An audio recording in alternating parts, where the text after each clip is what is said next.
Assalamualaikum warahmatullahi wabarakatuh, readers. Selamat bergabung kembali dengan saya, Ayu Elieva Yulis, dalam podcast malam ini. Seperti biasa nih, malam ini kita akan membahas sebuah topik yang menarik banget buat dibahas bersama. Kira-kira nih, apa sih topik podcast kita buat kali ini? Ada yang tahu? Ada yang tahu? Ada yang bisa menebak? Ya, betul sekali. Betul sekali tebakan readers. Kali ini kita akan membahas mengenai suatu topik yang sering banget dijadiin bahan pembicaraan di mana-mana. Gak hanya di Indonesia tapi juga di dunia. Yaitu mengenai jihad dan juga radikalisme. Itu saja kan kita nggak akan sendiri bahas topik ini karena sudah tergabung dengan kita pada malam ini para pembicara yang cantik-cantik. Selamat malam Mbak Kak Ega Dia Sabila Syadi dan juga Kak Vina Aska Amalia. Halo, selamat Halo, malam. selamat malam.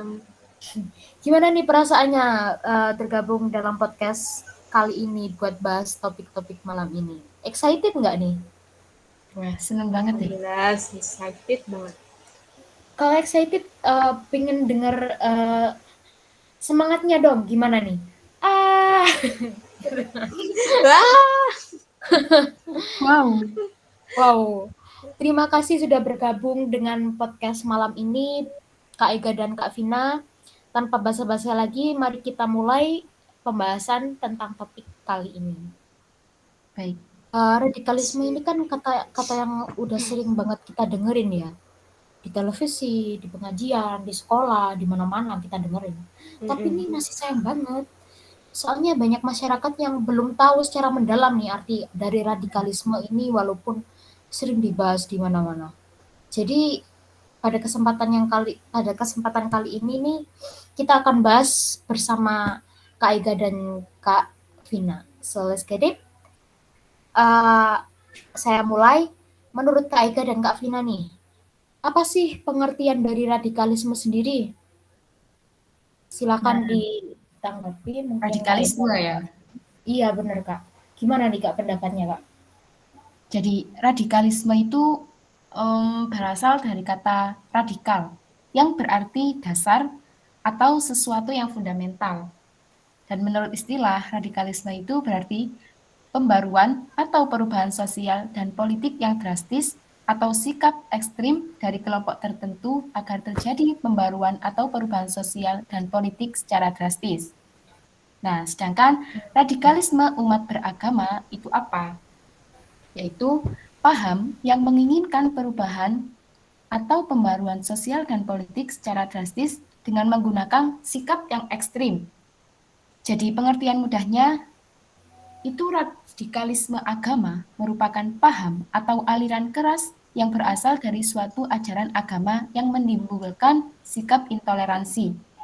Radikalisme dalam agama dapat berbentuk sifat-sifat menarik diri, tidak mau berinteraksi dengan pihak lain yang dianggap merugikan, atau melakukan tindakan kekerasan pada pihak lain yang dirasakan telah melakukan perbuatan tidak adil terhadap mereka atau ajaran agama mereka. Jadi seperti itu makna radikalisme. Iya, makna radikalisme itu paham yang ekstrim ya Kak ya? Ya, ekstrim. Ekstrim. Wah. Jadi apa sih Kak ya penyebab dari paham-paham seperti ini bisa muncul di masyarakat begitu? Apa penyebab utama dari radikalisme ini? Gimana nih Kak? penyebab Apakah atau latar belakangnya itu kita lihat dari segi faktor ya. iya, Faktor pemikiran radikalisme itu yang pertama adalah faktor ekonomi. Karena manusia itu berusaha sekeras mungkin untuk memenuhi kebutuhan hidupnya, termasuk dalam menyebarkan suatu paham atau ideologi dengan cara kekerasan. Seperti itu. kekerasan. Ya. Yang kedua, faktor sosial. Faktor sosial, radikalisme ini dapat disebarkan dengan memengaruhi pemikiran orang lain. Terlebih lagi jika orang tersebut berpikiran sempit dan mudah percaya kepada pihak yang dianggap membawa perubahan ke dalam hidupnya. Kemudian nanti pihak tersebut menyebarkan suatu paham yang bertentangan dengan ideologi negaranya. Jadi itu sangat bahaya. Sangat bahaya sekali. Jadi perlu mempunyai sifat nasionalisme ya Kak buat menangkal itu semua. Ya, benar. Terus Jadi selanjutnya ya, faktor psikologis itu tumbuh dan berkembang dalam diri seseorang yang memiliki berbagai permasalahan, rasa benci, serta dendam, sehingga berpotensi menjadi radikalis dan mudah dipengaruhi orang lain. Lalu yang terakhir faktor pendidikan, itu pendidikan radikalisme dapat muncul di berbagai tempat, termasuk sarana pendidikan seperti sekolah, bahkan di kampus juga ada. Maka ideologi radikalisme bisa dengan mudah disisipkan dalam pengajaran. Seperti itu. seperti itu. Mungkin Kak Vina bisa menanggapi atau juga menambahkan atau bagaimana atau Ya, setuju banget dengan pendapat dari Kak Ega tadi? menurut saya ada faktor lain dalam pemikiran radikalisme ini, yaitu faktor sosial politik, yaitu adanya pandangan yang salah atau salah kaprah mengenai suatu kelompok yang dianggap sebagai kelompok radikalisme. Kemudian ada faktor emosi keagamaan. Nah, harus diakui bahwa salah satu penyebab gerakan radikalisme adalah faktor sentimen keagamaan, termasuk di dalamnya adalah solidaritas keagamaan untuk kawan yang tertindas oleh kekuatan tertentu. Dan juga ada faktor kultural. Yang dimaksud faktor kultural di sini adalah sebagai antitesa atau pertentangan terhadap budaya sekularisme. Budaya Barat merupakan sumber sekularisme yang dianggap sebagai musuh yang harus dihilangkan dari bumi ini. Kemudian juga ada faktor ideologis anti-westernisme, yaitu merupakan suatu pemikiran yang membahayakan Muslim dalam mengaplikasikan syariat Islam, sehingga simbol-simbol Barat harus dihancurkan demi penegakan syariat Islam. Kemudian yang terakhir ada juga faktor kebijakan pemerintah.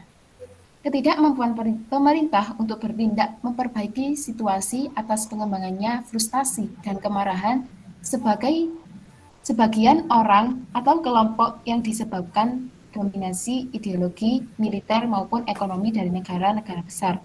Dalam hal ini, elit-elit pemerintah belum atau kurang dapat mencari akar yang menjadi penyebab munculnya tindak kekerasan radikalisme, sehingga tidak dapat mengatasi problematika sosial yang dihadapi umat. Jadi itulah faktor-faktor dari pemikiran radikalisme. Jadi seperti itu ya. Jadi tindakan ini tuh muncul karena sebagian besar kecewa ya Kak ya terhadap sesuatu yang terjadi di sekitarnya. Iya, Jadi iya. ini bentuk protes ya Kak ya. Tapi membahayakan juga ya Kak bentuk protesnya aksi Iya. kekerasan loh. Iya. Iya iya. Ini nih kalau kita bandingkan nih ya Kak ya. Kan kasus-kasus radikalisme di dunia ini kan banyak banyak banget ya Kak ya. Salah satunya kan tragedi WTC itu yang Nah, di iya, iya. Amerika Serikat itu yang terjadi pada tanggal 11 September 2001, kemudian aksi teror di Hmm, Thailand, ya di provinsi mana itu Kak? Ya Patani, kemudian di mana Kak? Naratiwat. Iya. Yala dan Songkla juga, Songkla. iya benar. Iya. Iya, iya.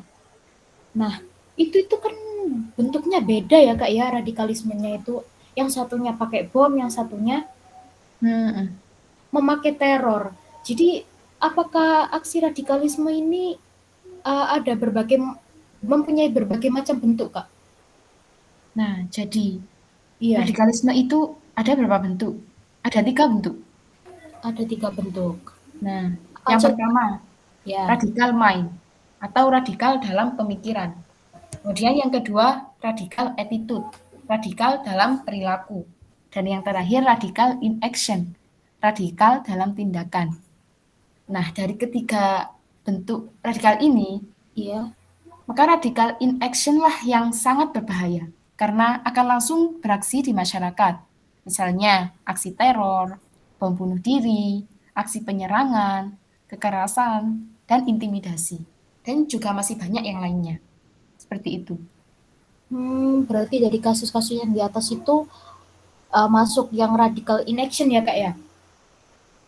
Nah, betul sekali. Radical In inaction. action. Wah, iya bener bahaya banget tindakan. nih. Bener. Nih dampaknya, wah, dampaknya Iya aja, benar. dampak yang Membahayakan ditimbulkan. korban juga. Iya, banyak banget dampaknya ini ya Kak ya. Seperti ini yang kayak di WTC ini kan. Eh, ya waktu ada liputan-liputan itu aku tuh lihat-lihat gitu dampak-dampak yang ditimbulin dari WTC ini, yang dirugikan ini adalah umat muslim yang di sana Kak. Udah minoritas, tapi mereka dipandang sebagai terorisme, bukan bukan begitu Kak? Ya, seperti itu. Ada penghinaan juga, dapat pelecehan, dapat pembunuhan, masjid-masjid dibakar, dan toko-toko yang mereka punya juga dibakar, dirusak. Itu imbasnya berarti besar banget ya kak ya. Itu aja yang masih Mm-mm. dilihat, masih bisa kita lihat nih kak. Kalau dampak-dampak, bagaimana sih kak dampak-dampak yang uh, secara internal lah, secara implisit gitu, Oh ya, yes. yang Ya, yang ditimbul? saya ketahui itu radikalisme memang mempunyai dampak buruk bagi bangsa dan masyarakat, terutama di negara kita ini. Iya, Yang pertama itu memakan banyak nyawa, lalu menimbulkan banyak kerusakan. Yang ketiga menimbulkan kerugian ekonomi juga. Terus dapat menghilangkan rasa kasih sayang, apalagi juga terhadap keluarga sendiri. Lalu menghancurkan nasionalisme bangsa, meracuni pikiran anak bangsa. Jadi itu juga sangat bahaya. Lalu mencoreng nama baik suatu agama, contohnya dalam agama Islam. Ya iya. itulah dampak buruknya. Jadi perlu diketahui ya readers bahwa radikalisme agama itu nggak cuman dari satu agama aja. Jadi banyak banyak berbagai macam agama juga ada aliran radikalismenya, benar kan Kak ya? Iya benar Benar-benar. ya. Salah satunya ya yang sering dibahas dan yang sering kita lihat itu ya dalam agama Islam, bukan begitu Kak? Ya Iya, benar. benar sekali. Gimana sih Kak, caranya kita itu bisa mengenali nih, ini paham radikalisme, ini bukan paham radikalisme, itu gimana ya Kak? Kayak kita itu masih butuh pengetahuan yang lebih gitu buat tahu, perbedaan antara radikalisme dan bukan radikalisme. Karena kan, sementara ini kan banyak banget masyarakat yang mudah terpengaruh gitu. Iya. Jadi kita harus memberitahu kepada readers-readers kita yang sedang mendengarkan podcast kita malam ini buat tahu gimana sih ciri-cirinya paham radikalisme ini. Iya. Jadi ada 4 kriteria yang tertuang dalam Undang-Undang Nomor 5 Tahun 2018 tentang tindak pidana terorisme. Kriteria radikal menurut Undang-Undang Nomor 5 Tahun 2018 disampaikan bahwa yang menjadi kriterianya adalah anti Pancasila, anti kebinekaan, anti NKRI, dan anti Undang-Undang Dasar 45. Dan yang paling menonjol adalah selalu bersikap intoleransi terhadap apapun. Nah, jadi ada 4 kriteria yang 4 kriteria dari ciri-ciri radikalisme itu. Begitu ya Kak ya. Jadi intoleransi terhadap apapun Iya. itu bukan bukan bukan jiwa bangsa Indonesia banget ya kan ya. Kan kita Hmm. Kita hindari itu. iya harus kita hindari karena tidak sesuai dengan ideologi bangsa kita. Pancasila. Kita Apalagi kita juga termasuk warga negara Indonesia. yang Iya. beragam ragam suku, bangsa, budaya, Ya, dan juga budaya. agama. Jadi kita harus toleransi ya Kak ya. Jadi yang kalau Hmm. ada orang yang menarik kita pemahaman yang seperti itu sebaiknya kita hindari jauh-jauh saja. Berbicara tentang orang-orang yang memiliki pemahaman radikalisme nih Kak, apakah ada ciri khusus Kak dari orang yang sudah terkena paham radikalisme ini? Iya. Nah, jadi ada ciri-ciri orang yang sudah terkena paham radikalisme itu diantaranya yang pertama bias dan over. Serba over dalam beragama, seperti contohnya ketika kita mengalami kekeliruan yang kecil, memang di mata kita merupakan tindakan yang manusiawi kan? Tapi di mata mereka menjadi urusan dunia dan akhirat. Kemudian yang kedua, eksklusif, yaitu cenderung berkelompok dan menganggap hanya kelompoknya saja yang berada di jalan lurus. Di luar kelompok mereka, mereka selalu diposisikan sebagai sesat dan musuh agama. Nah, ini harus banget kita hindari ya. Kemudian yang ketiga, kultus individu, yaitu menganggap tokoh kelompok mereka tidak pernah salah dan mereka mentaati tokoh mereka seperti ketaatan kepada seorang nabi. Ini juga harus kita hindari. Waduh, waduh, waduh. Serem banget ya. Serem banget ya orang-orangnya.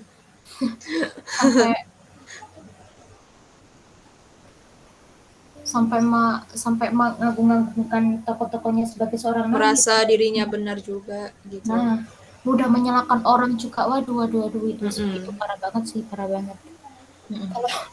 Jadi kalau readers ketemu orang-orang yang seperti itu, lebih baik readers menjauh pelan-pelan. Kalau didekati, readers pura-pura nggak peka aja gitu ya. Ya Iya. kan? Oh ya, di sini ya selanjutnya di sini juga saya ingin nambah ya. Di sini Iya, ada gemar permusuhan juga termasuk. Cenderung menyalahkan semua iya, iya. orang dan tidak ragu untuk menyerang siapapun yang tidak sejalan atau sependapat dengan mereka. Contohnya memvonis kafir, fasik, munafik seseorang, Waduh. ya munafik seseorang karena hal sepele saja. Selanjutnya tidak punya rujukan keilmuan berstandar. Biasa berdalih dengan memanfaatkan ayat Al-Quran atau potongan hadis terjemahan yang diputar balikan maknanya dan dipelintir seenaknya hanya untuk bisa mendukung opininya. Yang terakhir, emosional. Cenderung bersikap emosional, mudah marah, dan gampang membenci. Itu udah.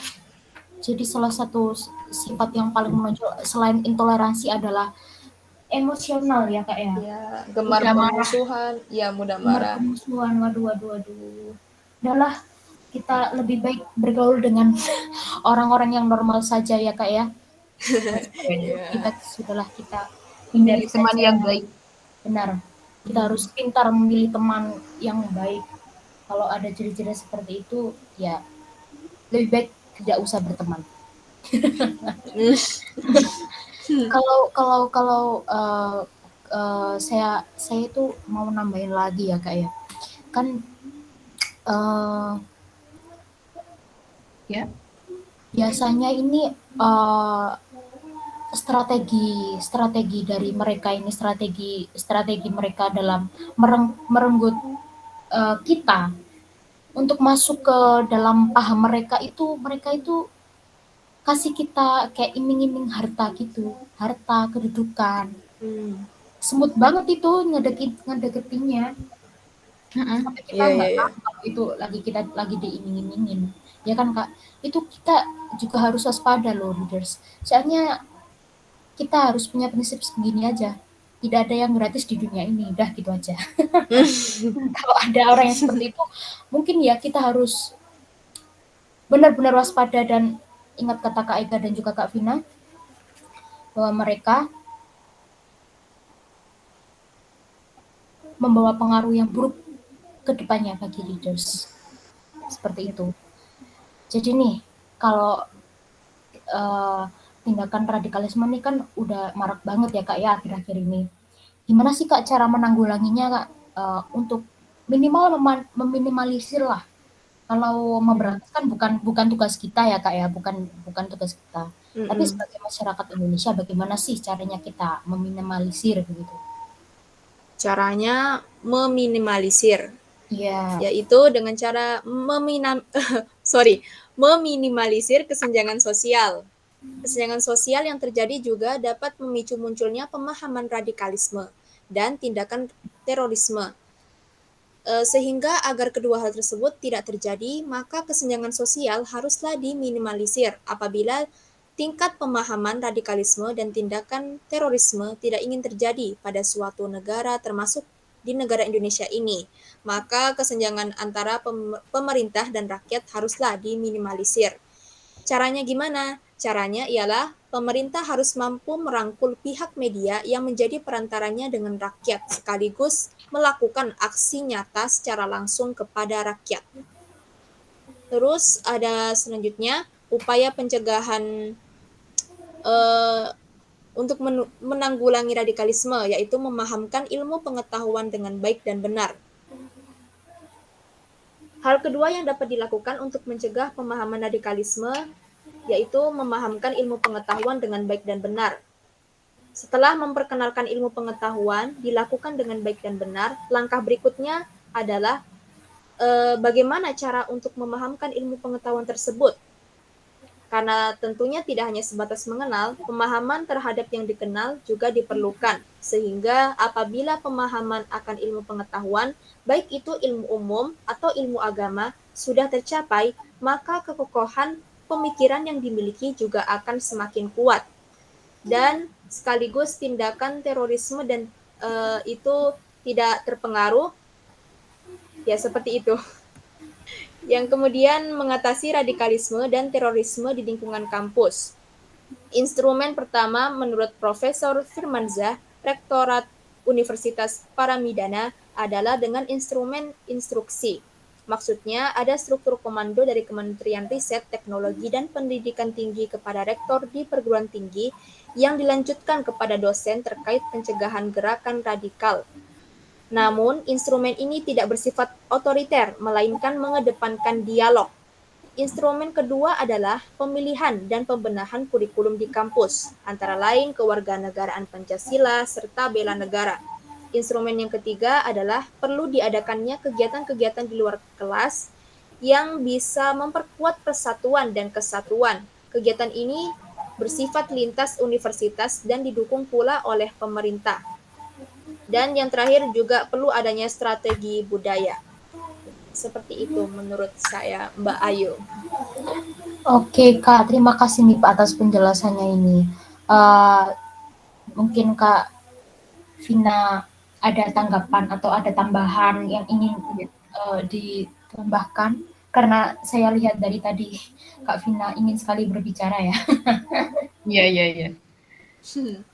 Ada hal yang menurut saya itu penting juga dalam pencegahan radikalisme, yaitu menyaring informasi yang didapatkan. Nah, mengapa sih kita harus menyaring informasi yang didapatkan? Itu agar tidak menimbulkan kesalahpahaman, yang dimana informasi yang benar menjadi tidak benar, informasi yang tidak benar menjadi benar. Oleh karena itu, kita harus menyaring informasi yang didapat sehingga tidak sembarang membenarkan, menyalahkan, dan terpengaruh untuk langsung mengikuti informasi tersebut. Iya. Lalu Kak. Kemudian mendukung gerakan BNPT lewat Apa itu, strategi kontra radikalisasi dan deradikalisasi. Kontra radikalisasi itu upaya penanaman nilai-nilai keindonesiaan serta nilai non kekerasan melalui pendidikan formal ataupun informal. Deradikalisasi ditujukan untuk simpatisan, inti, militan, dan pendukung gerakan teror, baik di dalam atau di luar. Hal ini dilakukan agar mereka meninggalkan cara-cara kekerasan dan teror yang merugikan orang lain, serta menghilangkan paham radikal supaya sejalan dengan paham ideologi Pancasila. Nah, seperti itu. Oh, jadi seperti itu ya Kak ya. Caranya untuk menanggulangi radikalisme ini. Berarti ini masyarakat ini juga harus berperan ya Kak ya. Bukan hanya pemerintah aja nggak berperan. Jadi kita juga harus berperan dalam menanggulangi ini, meminimalisir gerakan ini supaya tidak menyebar di kalangan masyarakat. Iya. Perlu diwaspadai juga. Iya, diwaspadai. Kita juga harus waspada, itu yang utama, waspada. Lalu Kak nih ya, berbicara radikalisme nih, rasanya kurang lengkap gitu kalau kita itu nggak bahas tentang satu kata ini. Apa nih Kak ya? Apa nih ya? Apa nih readers? Satu kata ini yang sangat melekat gitu sama radikalisme. Jadi ketika kita berbicara tentang radikalisme, kata ini selalu jadi pendamping, asik pendamping radikalisme gitu. Apa nih Kak? Jihad ya. Jihad kayaknya ya. Wah, waduh kakak ini kok pintar-pintar banget ya. Benar sekali. Kita akan bahas tentang jihad nih Kak. Kenapa sih kok berhubungan, apa sih hubungannya radikalisme dengan jihad ini? Jadi gini Kak, dulu itu nggak dulu sih, orang-orang yang mengikuti paham radikalisme radikalisme yang paham-paham radikalisme gitu itu kalau ditanya itu apa sih tujuan dari paham-paham tersebut begitu kan. Dan mereka itu Ya, selalu menjawab, rata-rata mereka selalu menjawab kalau mereka sedang berjihad di jalan Allah begitu Kak. Kata mereka sedang berjihad Kak di jalan Allah Kak. Jadi Masya Allah. jadi apakah pengertian jihad itu seperti itu Kak? Tentang kekerasan, kemudian meneror orang. Apakah jihad itu seperti itu Kak? Baik. Bagaimana Kak? Apakah pengertian jihad yang asli seperti itu Kak? Nah, istilah jihad ini sering kali dipahami ya oleh orang-orang yang tidak mengenal prinsip-prinsip agama Islam. Mereka Iya, mengartikan bahwa jihad itu adalah perang. Sebenarnya, istilah untuk perang biasanya dalam Al-Quran itu disebutkan qital, bukan jihad. Jihad dalam bentuk perang itu dilaksanakan jika terjadi fitnah yang membahayakan ekstensi umat. Nah, pada dasarnya, kata arti jihad ini adalah berjuang atau berusaha dengan keras. Namun bukan berarti perang dalam makna fisik. Jika sekarang jihad lebih sering diartikan sebagai perjuangan untuk agama, itu tidak harus berarti perjuangan fisik. Jika mengartikan jihad hanya sebagai peperangan fisik untuk membela agama, itu akan sangat berbahaya karena akan mudah dimanfaatkan dan rentan terhadap fitnah. Jadi, makna jihad yang sebenarnya adalah berjuang dengan sungguh-sungguh menurut syariat Islam. Nah, jihad dilaksanakan untuk melaksanakan misi utama manusia, yaitu menegakkan agama Allah atau menjaga agama agar tetap tegak dengan cara yang sesuai dengan garis perjuangan para rasul dan Al-Quran. Seperti jihad yang dilakukan oleh Rasulullah dalam berdakwah, yaitu agar manusia meninggalkan kemusyrikan dan kembali kepada aturan Allah, menyucikan kalbu, memberikan pengajaran kepada umat, dan mendidik manusia agar sesuai dengan tujuan penciptaan mereka, yaitu menjadi khalifah Allah di bumi ini. Nah, seperti itu. Itulah makna jihad. oke oke Kak. Berarti kan jihad itu tidak tidak diartikan sebagai perang Tidak fisik ya Kak melulu. ya. Luas artinya ya. Luas artinya. Jadi tidak tidak sempit hanya uh, untuk uh, perang-perang yang nggak jelas Berfokus begitu ya pada kan ya Kak. jihad perang itu ya bisa dikatakan benar, tapi nggak hanya itu aja. Iya. Iya iya benar-benar. Jadi yang penting jihad itu adalah keyakinan berjuang di jalan Allah sesuai dengan syariat ya Kak ya. Yang Sesuai paling dengan penting syariat adalah Islam. syariat sesuai dengan syariat. Seperti itu. Oke oke oke Kak. Lalu Kak, apakah jihad ini itu Kak wajib wajib gitu Kak bagi seluruh umat muslim gitu Kak? Apa sih Kak yang melandasi jihad ini Kak? Apakah wajib begitu hukumnya?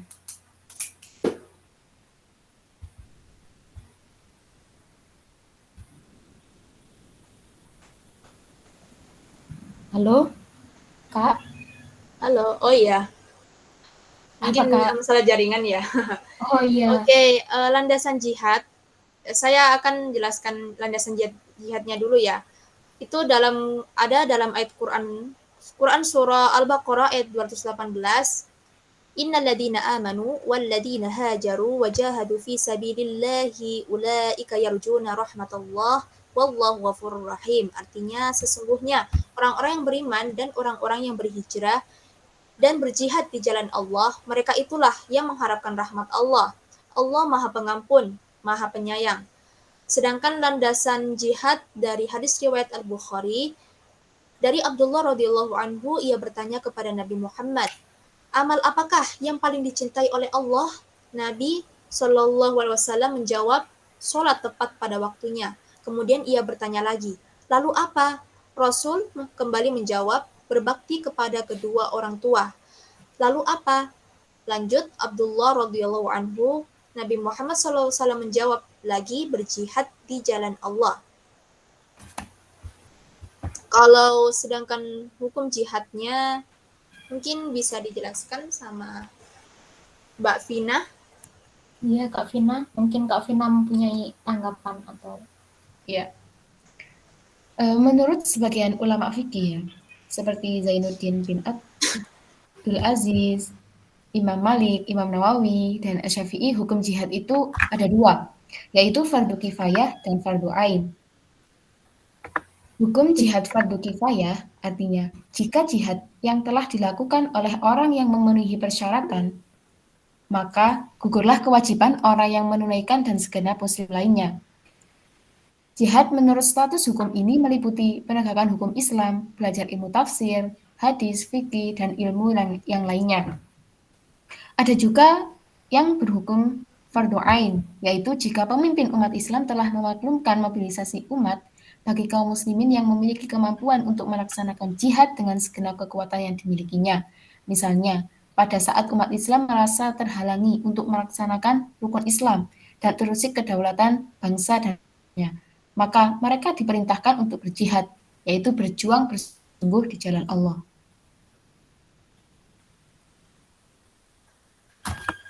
Jadi jihad itu tidak hanya tentang, benar kata kakak tadi, jihad tidak hanya tentang berperang, melainkan juga ada untuk melainkan juga meliputi menuntut ilmu, begitu ya kak ya?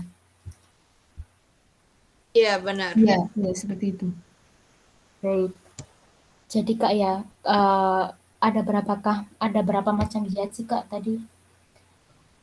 Menurut kakak ini ada berapa macam jihad yang bisa kita lakuin di zaman sekarang gitu. Kan kita tidak ada peperangan nih kak, dan juga tidak ada ancaman yang berarti bagi kemaslahatan umat muslim. Jadi di zaman modern ini ada macam-macam jihad yang lebih bersifat kontekstual, yaitu meliputi jihad di bidang ekonomi dan juga jihad dalam ilmu pengetahuan menurut saya. Seperti itu. Dalam bidang ekonomi dan juga pengetahuan. Jadi gimana sih kak bentuknya dalam bidang ekonomi dan pengetahuan ini? Seperti apa contohnya begitu? Contoh saja gitu. Supaya readers ini bisa memahami dengan mudah gitu. Jadi jihad ekonomi ini berkaitan bagaimana kita sebagai seorang muslim itu betul-betul bermujahadah. Yang pertama menegakkan kalimat Allah. Apa maknanya? Yaitu kita menerapkan seluruh syariat Allah dalam bidang ekonomi dan juga meninggalkan sejauh-jauhnya semua hal yang diharamkan oleh Allah dan Rasul-Nya. Jadi jihad ekonomi menuntut kepada kita untuk melaksanakan seluruh aturan ekonomi dalam kehidupan sehari-hari dan juga meninggalkan dan memerangi segala macam riba atau hal-hal yang diharamkan oleh Allah dan Rasul-Nya. Nah, ketika kita berbicara tentang jihad ekonomi ini, kita bukan hanya berbicara tentang bagaimana menumpuk kekayaan untuk diri kita sendiri, tetapi jihad ekonomi adalah bagaimana agar harta itu tidak berputar pada kalangan orang kaya saja, dan juga bagaimana agar kekayaan itu terdistribusi dengan baik. Seperti itu, Kak. Oh, begitu ya, Kak ya. Jadi jihad ekonomi itu seperti bersedekah begitu ya, Kak ya. Rajin bersedekah. Kemudian apakah tidak korupsi juga termasuk jihad ekonomi, Kak? Benar sekali. Karena kan ya mentaati korupsi kan memakan harta orang lain yang bukan seharusnya. Iya, seharusnya haram hukumnya itu sebenarnya. Iya, seharusnya tadi katanya kita sebagai seorang yang memegang keuangan itu harus memutarkan keuangan itu bukan untuk kita aja. Dengan baik, iya. Baik-baik. Apakah selain dalam bidang ekonomi dan ilmu pengetahuan ini ada bidang lain, Kak, yang bisa kita lakukan, yang bisa untuk jihad dalam ilmu pengetahuan ya? Iya. Oh ya, ilmu pengetahuan dulu. Kemudian untuk yang bidang ilmu pengetahuan, Kak, bagaimana Kak bentuknya? Nah, seperti yang kita ketahui ya, Islam mewajibkan seluruh umatnya untuk menuntut ilmu setinggi-tingginya, bahkan hingga tak lagi bernyawa. Artinya, semasih ada nafas untuk hidup, janganlah kita sekali-kali berhenti untuk menuntut ilmu. Sesuai dengan hadis, talabul ilmi fariidatun ala kulli muslimin wa muslimatin. Yang artinya, Menuntut ilmu hukumnya wajib bagi seluruh muslim laki-laki dan muslim perempuan. Dari hadis tersebut, yaitu ajaran dalam kitab suci Al-Quran tentang derajat orang yang berilmu itu ada pada beberapa tingkat di atas orang-orang yang tidak berilmu. Dengan ilmu manusia dapat membina dirinya menjadi pribadi yang cerdas dan iman menjadikannya indah. Maka umat Islam mesti mengarahkan jihad pada bidang pendidikan, karena pendidikan sebagai akar dari perjalanan pendidikan manusia yang terus-menerus melakukan perubahan ke arah yang lebih baik. Nah, seperti itu. Jihad dalam bidang ilmu pengetahuan. Jadi seperti itu reader, dalam bidang ilmu pengetahuan itu kita berjihad dengan cara menuntut ilmu dengan sebanyak-banyaknya, benar-benar. Menuntut ilmu sebanyak-banyaknya. Jadi Kak, apakah selain dari bidang ekonomi dan juga bidang ilmu pengetahuan ini ada bidang lainnya yang bisa kita lakukan sebagai jihad di masa sekarang ini? Kalau dalam bidang keagamaan tentunya kita harus patut untuk beribadah kepada Allah Subhanahu wa taala dan juga meyakini adanya rukun Islam, yaitu mengucapkan kalimat syahadat ya. Karena yang sekarang bidang sosial sekarang itu dari paham radikalisme itu mengutamakan tauhid terus sholat dan jihad. Itu sebenarnya salah. Jadi menurut saya dari bidang keagamaan yang perlu dijihadkan itu adalah berdasarkan dengan rukun Islam. Rukun Islam. Iya gitu. Pertama bersyahadat, kemudian sholat, zakat, puasa, dan haji ya Kak. Iya benar. Berarti yang penting itu rukun Islamnya jalan, begitu ya Kak ya? Iya benar-benar. Baik-baik. Kalau yang satu lagi bidang sosial, ya. Itu saya ambil contoh sekarang kan kita lagi terkena wabah corona. Jadi sepatutnya kita semua, seluruh manusia yang ada di dunia ini harus menjalankan protokol kesehatan secara bersama-sama, yaitu menjaga jarak, mencuci tangan, menjaga kebersihan badan. Ya, itu. Ya, seperti itulah contoh sederhananya dalam bidang sosial. Baiklah, berarti taat protokol kesehatan itu juga merupakan jihad ya Kak ya? Iya, benar. Mari kita kembali lagi sedikit flashback tentang topik radikalisme yang tadi Kak. Tadi ada satu pertanyaan yang saya terlewat untuk saya tanyakan ke Kak Vina dan juga Kak Eka nih. Mengapa mereka yang menganut paham radikalisme ini rata-rata menolak sistem pemerintahan atau politik di Indonesia ya Kak? Nah, itu. Menurut saya, mereka menganggap sistem politik dan pemerintahan di Indonesia itu merupakan togut atau terlalu berlebihan. Abu Bakar Ba'asyir memaknai kata togut lebih cenderung kepada pemerintah negara Indonesia seperti polisi, DPR, PMR, dan pemerintah Indonesia yang lain. Yang beliau katakan bahwa haram hukumnya mengikuti togut seperti pemerintah Indonesia ini. Karena dalam keyakinan Abu Bakar bahwasannya barang siapa yang tidak membuat syariat hukum Islam di dalam sebuah negara yang mayoritas Islam, maka dinyatakan kafir dan haram hukum mengikutinya. Dari pandangan Quraisy Shihab terhadap pemerintah Indonesia dan NKRI adalah bukan togut, karena dalam tatanan pemerintah atau negara berlandaskan hukum Islam harus dipertimbangkan terlebih dahulu, baik dari segi kemanusiaan, mufsadah, dan mudaratnya yang menentukan diberlakukannya. Islam tidak semata-mata dipahami sebagai praktek keagamaan yang melulu normatif, melainkan Islam merupakan etika sosial yang di dalamnya mengandalkan konsensus seluruh pihak. Oleh karenanya, togut harus bisa diletakkan dalam koridor penciptaan tatanan masyarakat yang adil, demokratis, dan beradab, baik ekonomi, politik, budaya, maupun yang lainnya. Seperti itu, Kak. Jadi seperti itu ya Kak ya. Baiklah, terima kasih atas kehadiran dari Kak Vina dan juga Kak Ega dalam podcast malam ini. Terima kasih atas ilmu-ilmunya. Semoga bermanfaat bagi readers di rumah. Amin. Amin. Mohon maaf jika saya melakukan kesalahan saya. Saya akhiri podcast malam ini. di sini. Wassalamualaikum warahmatullahi wabarakatuh. Bye. Waalaikumsalam. Waalaikumsalam warahmatullahi wabarakatuh. Terima kasih Terima semuanya. kasih. Ya, terima kasih kembali, Kak.